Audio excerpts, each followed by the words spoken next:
السلام عليكم. أهلا بكم إلى برنامج شيء من الثقافة الحسانية.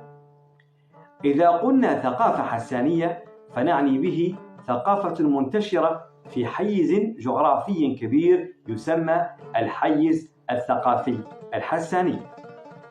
هذا الحيز يمتد من وادي درعا شمالا إلى نهر السنغال جنوبا، ومن أزواد وليبيا شرقا إلى المحيط الأطلسي غربا.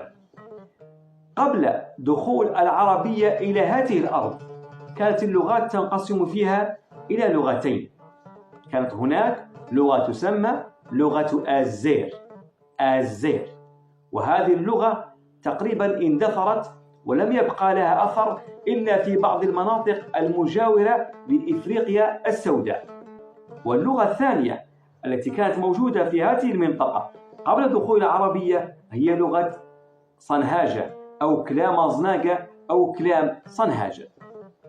بعد دخول القبائل العربية فيما يقارب القرن الخامس الهجري جاءت اللغات العربية، ومنها اللغة المعقلية أو اللغة الحسانية. الحسانيون هم قبيلة من قبائل بني معقل جاءوا مع القبائل العربية الوافدة. تحتوي الحسانية على العديد من الألفاظ المشتقة من اللغات الإفريقية الزنجية أو البربرية الأمازيغية الصنهاجية أو كلام أزناجة، كما تحتوي على لغات عربية أخرى مثل اليمانية، النجدية والعراقية.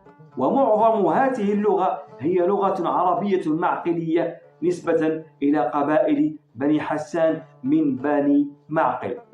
مع تواتر الزمن والظواهر اللغوية، ومع تأثيرات الزمن والظواهر التركيبية واللسانية والتلاقحية بين هذه القبائل وهذه المكونات، كل هذا أوجد لنا الآن ما يسمى باللهجة الحسانية أو بمفهوم أشمل كلام البيضان. تعبوني الخير.